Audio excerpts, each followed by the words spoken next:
日本史源実朝とその後。源実朝が暗殺されて源氏将軍は断絶するのだが、実は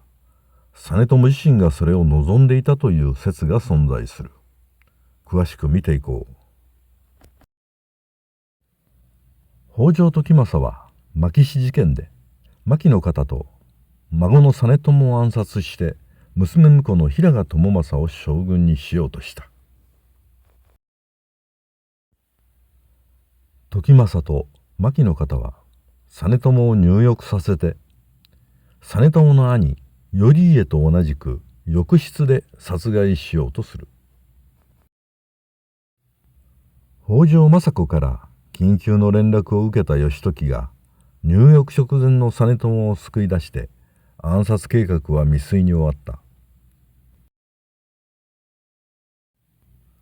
時政と牧の方を鎌倉から追放した義時は、時政に代わって執権となると直ちに京都の平賀朝雅を誅殺させている。北条義時が執権に就任してから鎌倉では一見平穏な日々が続いた。しかしまだ若い将軍実朝には次から次へと試練や難問が襲いかかるのである。将軍の跡継ぎ問題、頼家の維持・興行を有志にする問題、実朝自身が天然痘で危篤となり、そして和田合戦で父のように慕っていた和田義盛を失うなど、次々と災いが起こった。まず将軍の跡継ぎ問題では、実朝は後鳥羽上皇のいとこ坊門信子を后に迎えたが、二人には結婚から10年以上経っても子供が生まれなかった。一般には実朝は信子を愛していたために側室を置かなかったので世継ぎができなかったと言われている。しかし本当は実朝が子供を作ることを拒絶したためだという説も根強く存在している。実朝は兄の頼家をはじめ、父の異母兄弟の義経や範頼、全成、そして頼家の子一万など、源氏の嫡流が次々に抹殺されるのを幼い頃から見聞きしてきた。そのため実朝は、自分はもとより自分の子供も男の子ならばきっと殺されるに違いないという思いに至った。英明で心優しい実朝は、子供を慈しむあまりに信子との子作りを拒絶したというのである。そして実朝は側近の大江広元に、源氏将軍は私で断絶するだろうと語っている。母の北条政子は実朝のそんな様子を心配して、辻殿との間に生まれた頼家の維持、善在、後の興行を実朝の有志にしている。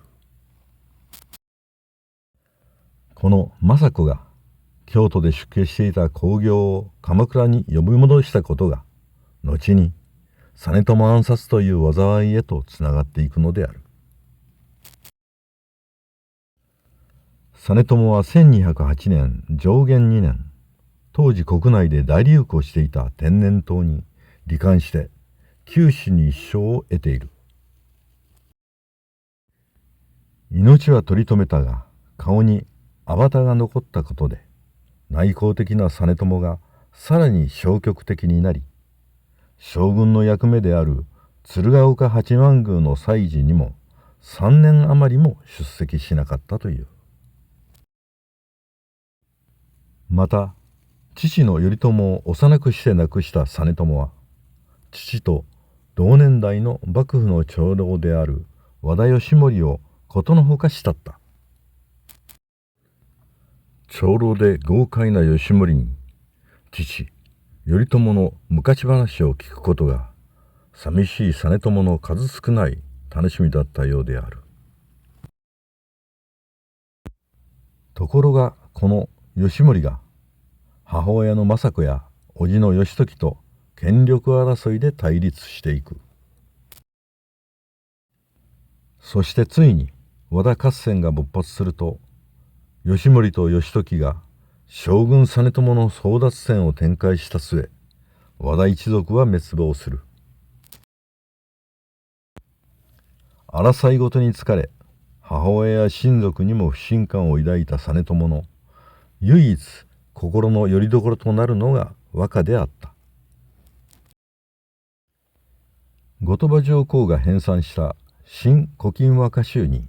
父頼朝の歌2首が掲載されたことに刺激を受けた実朝は和歌作りに没頭する。後鳥羽上皇の計らいで藤原定家にも和歌の教えを受けた実朝は、自分の歌ばかり700首余りを集めた近海和歌集を編集している。実朝はさらに中国の僧侶の影響を受けて、由比ヶ浜で巨大な貿易船の建造にも着手している。平清盛が日宋貿易で巨万の富を築いた先例に倣い、中国と貿易を始めようと考えたのである。